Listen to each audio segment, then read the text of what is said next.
Shandon Baptist Church exists to make, mature, and multiply disciples of Jesus Christ one life at a time in the Midlands and beyond. Hi, everyone. I'm Dondi Mercer-Plank, and you're listening to another Shandon Plus podcast. So glad to have you. I remember as a young girl being invited to church 2 times in 1 week. My family never went to church.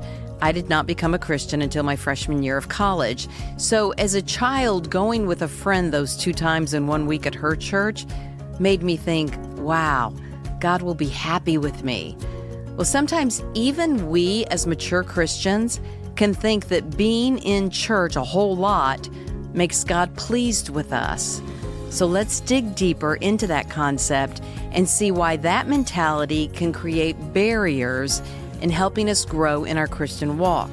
Our senior pastor of Shandon Baptist Church, Dr. Daniel Dickard, and our college pastor, Connor, joins us. And Connor has a last name, which is Osipchuk.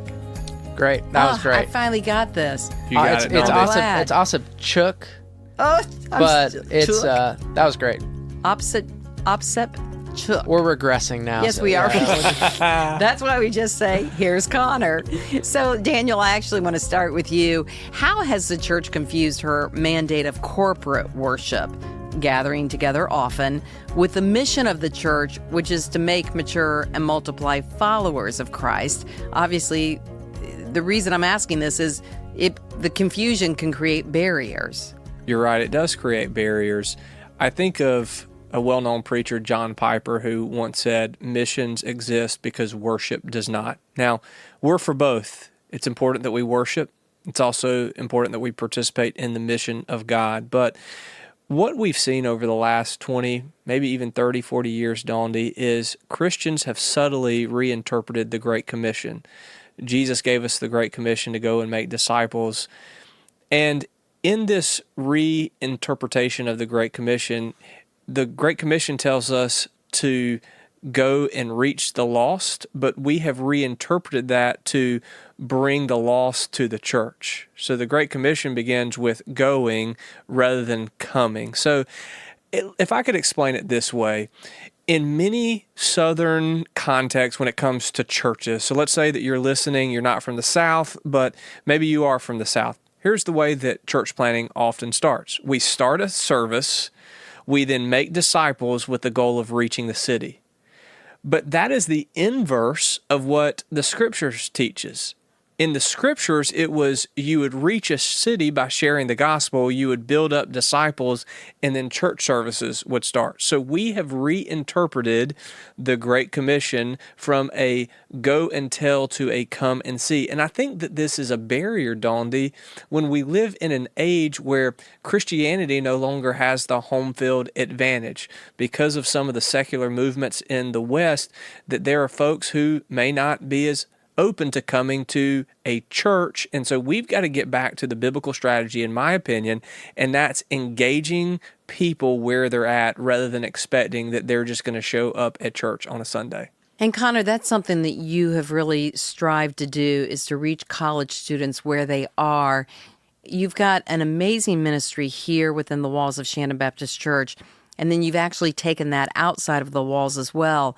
Explain to our listeners a little bit about what Shandon offers for the college ministry, and then I want to get into some of the barriers you face. So first of all, what's available? Yeah, so we have every Thursday night we have a large group gathering. It's a college worship night called Thrive, down near 5 Points, and so we have anywhere from 150 to 200 college students that are coming to that on a given week. And then Monday, Tuesday, and Wednesday nights we have grow groups that meet all of those nights that are student-led, single-gender, a way to get plugged into discipleship. And then we also have a Sunday group here at Shandon that meets at during the 9 a.m. service, and then we worship at 10:30. So we have a lot going on for college students, and we try to make it a point. I mean, Hebrews 13 talks about how Jesus, he went outside the camp in pursuit of the lost.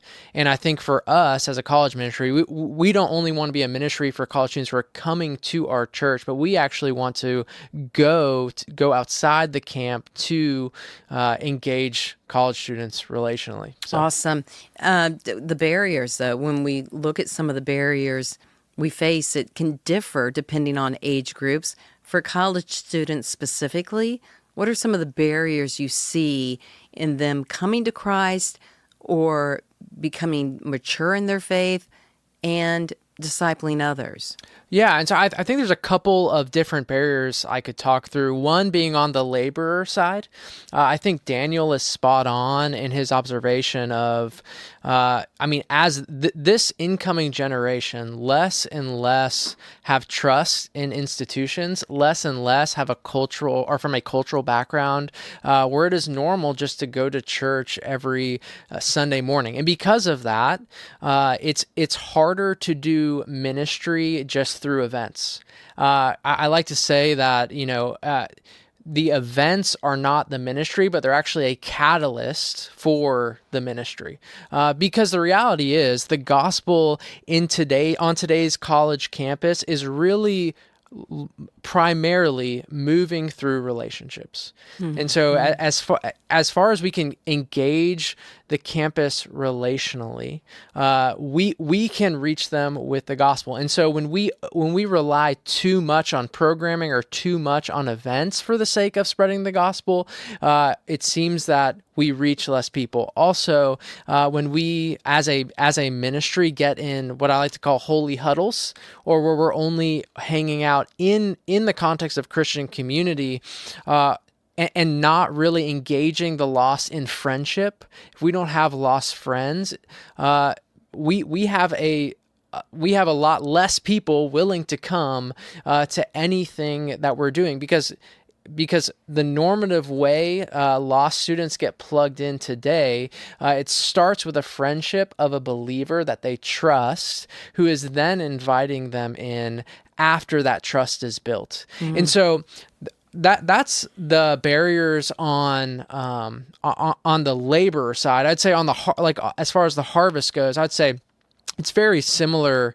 What you would think with when it comes to college students, they are in a context where they are told career is everything.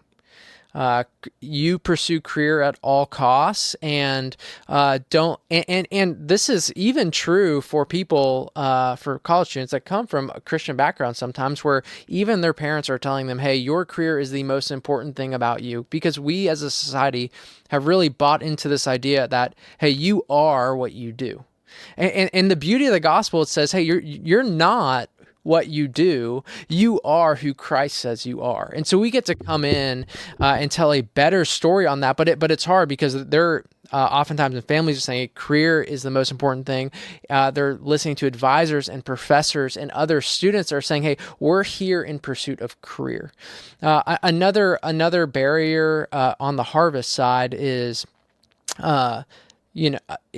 pleasure. And so that would be, hey, I came to University of South Carolina as number one first year experience. It is oftentimes seen as a huge party school. And so a lot of people come and say, hey, no, this is my 4 years that I get to unmitigatedly pursue all of the pleasures that I ever had. I can party every weekend. I can pursue, relationships. I can do all these things that I want to do in my flesh. And so it is, I would say, more important than ever on the college campus to really convince students that, no, Jesus didn't come to just restrict your life, but he came that you might have real abundant life. I think about Psalm 16:11. It says, you make known to me the path of life, and in your presence there is fullness of joy, and at your right hand are pleasures forevermore. And how important it is to come to campus sharing that message that, no, Jesus isn't the fun police, but Jesus is the designer of life, who teaches us how we can have life to the full, a joyful life. And so I think those are some things. I think there is also today a narrative that, hey, Christianity is and religion in general is a form of self-help. And so insofar as it helps me, I will do it. And when it begins to not be practically making me feel good, meeting my felt needs, then I'm going to stop doing it, because this is ultimately a self-improvement project. And so I think that, and so it's been in some ways on the college campus right now, it's really been divorced from, is this true? Well, in fact, rewind a little bit, because one of the first things you said is that fewer college-age students trust. Yeah. Trust people, trust institutions, trust the Bible, trust what?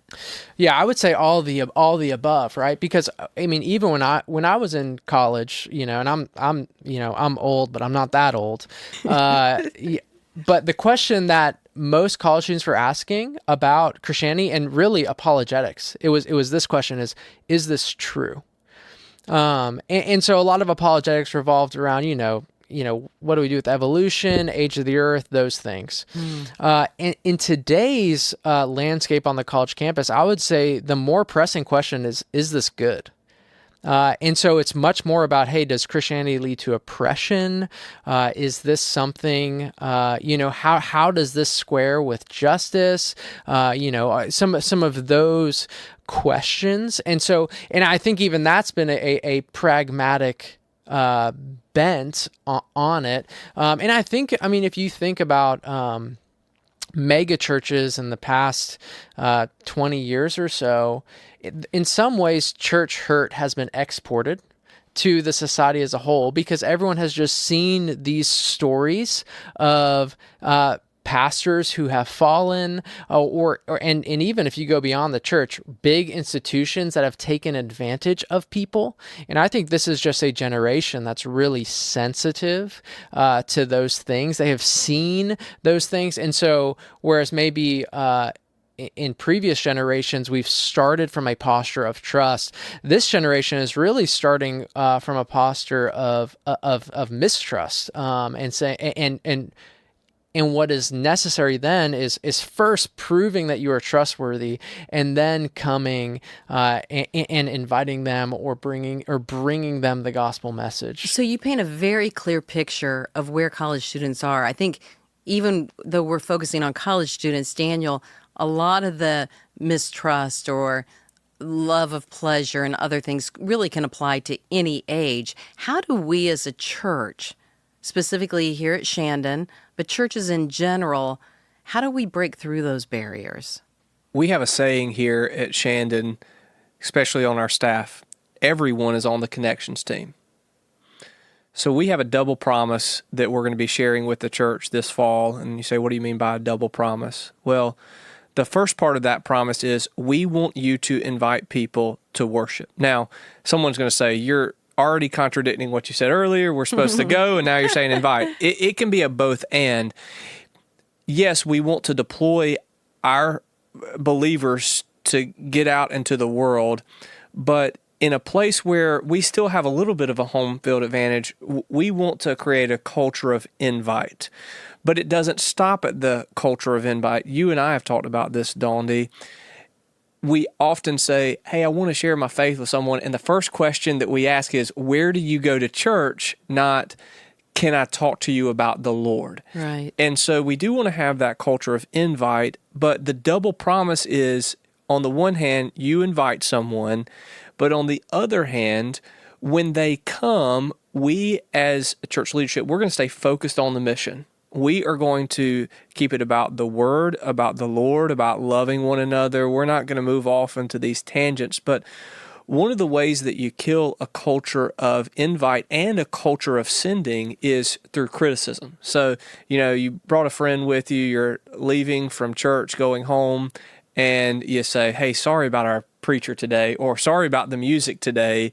And by those apologies, it keeps someone from coming back a second time. So I think that as a church, when someone comes on our campus, that we have to immediately greet them and not just be friendly, but try to welcome them into the family. We often say the church is not an event you attend, it's a family to which you belong.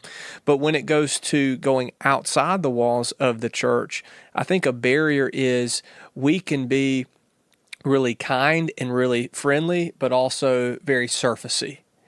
And I think with this current generation now, I'm a millennial, but I even think about Gen Z. There is a distrust, like Connor said, of institutionalism. Therefore, the gospel is going to run fastest on the rails of relationships. And so, yes, we do invite. We don't eschew the invite culture, but as we go out, I think that we have to move beyond the surfacey relationships and really try to get under the hood of the relationship of others and allow people into our lives so that that trust can be built, that trust and time, with those two guardrails, it can lead to greater disciple-making effectiveness. Hey, I can tell you're chomping at the bit to say something. Yeah, I Connor. mean, I love this idea of everyone being on the connection team. One thing I would just, especially for our Shandon members, would just challenge you to consider, because I've been doing my role long enough to realize college students are fearful to approach others in the church, and others in the church are fearful to approach younger people because they think they want nothing to do with them. But I think really, if you think about the vantage point of an 18-year-old that's coming to Columbia for school and coming to a church like ours with a couple thousand people and shows up on a Sunday morning and looks around at all these adults, their assumption is, hey, this is your thing. This is your guys' thing that I'm stepping into. And just like if I go to someone else's house, the expectation is, hey, that you're probably going to initiate with me. I'm probably not, you're hosting in some ways. And so I'm not going to initiate. And I would just say, I would challenge maybe our congregation that as they see college students come in, or young people in general, I think one of the best things that they can do is to engage them relationally, because the assumption is, hey, this is your thing that I'm stepping into. And I think that's a really helpful thing to think through, because I mean, there's a lot of things that have been written, more books than I can count, on Gen Z and trying to dissect what's going on with Gen Z and what's unique about Gen Z. But I think one thing that's really important, and those are helpful, I think, like, they're growing up in a technological world like we never have, and all these things. But one thing that's really helpful to know about Gen Z is they're a lot like everyone else. They are looking for purpose. They are looking to belong. They are insecure about things. They are fearful about things.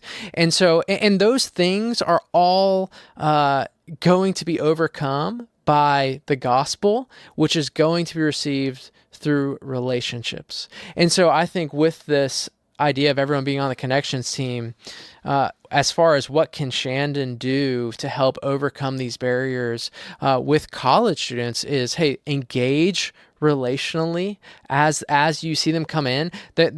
I would say most college students are really desiring to know older people in the church. They're desiring to see families that honor Christ. They're desiring to experience all of these things. Honestly, just a home away from home. They're desiring to have that. And I think you will be shocked about the way God might use you in the lives of young people if you are just willing to put yourself out there. Yeah, you're not just helping them. They'll be helping you in some way, and it's giving you a ministry. If someone is listening and they say, I've got someone who could, would love to be part of the college group, how does that person get here? Where do you guys meet? Give some details about the best way to get plugged in to the college ministry. Yeah, so all of our information is on ShandonCollege.com. But we have every Thursday night during the school year, we meet at 2121 Divine Street and 5 Points for our college large group gathering. And it's called Thrive. That's probably the easiest way to get invited on. If you go to USC or Columbia College or some of these other universities, it's pretty hard to miss us during Welcome Week also, because we try to invite in as many people as possible. But ShannonCollege.com or at Shannon College on Instagram, those would be great first steps to get connected with us. Excellent. And Daniel, you would emphasize, I'm sure, you don't have to be in college. You don't have to have a college student yourself. You can have a ministry, especially if you don't have one, by just contacting Connor and saying, put me to work. That's exactly right. There are always opportunities for us to serve. And Connor, could you tell us about Tailgate Sunday? Speaking of the entire church, when this podcast releases, the church will already have heard about Tailgate Sunday, but it hasn't occurred yet. So what is Tailgate Sunday? Yeah, so Tailgate Sunday is something we've been working on as a staff, but it is on the first Sunday that college students will be back in full force. And it is our church's way of really trying to welcome them in and say, hey, Shandon Baptist Church is a church for you, college students. And so what it's going to look like is after the 10:30 worship service, we are going to throw a giant tailgate out in the parking lot of Shannon Baptist Church. We're going to have a ton of meats, a ton of sides, a ton of contests and prizes and all of these things. And so it is going to be a great Sunday to just come and get plugged in with us. If you're a college student, we're eager to have you. But even if you're not a college student, this would be a great Sunday to come just see what life at Shannon Baptist Church looks like. It just takes free food, Daniel. That's exactly right. And senior adults, don't worry that we're going to have an area there in the gym. I know it's hot. We're here in Columbia, but we are throwing a giant party. We are feeding everyone. We expect that we could have as many as 3,000 people here that Sunday. And we are going to open the front door to our college students August the 25th. It's going to be an incredible day. So if you're a college student, come on, but even if you're not, you can be a part of on that Sunday as we have hundreds of college students here making those relational connections, not just waiting for them to sit in a padded pew, but you go to them, even if it's here on our church campus, and don't let there be a barrier to making disciples. Knocking down the barrier, reaching college students and beyond. Guys, thank you so much. Connor, so good to have you. Yeah, thanks for hanging out with us. Well, be sure to join us, everyone, next week. You're going to see why a pastor, an attorney, and a news junkie have confidence in the Bible and its central message of the gospel, and why the three of us believe reading the Bible matters more than anything else. For Shandon Plus, I'm Dondi Mercer-Plank. And I'm Daniel Dickert, Senior Pastor of Shannon Baptist Church. Signing off. We'll see you next week.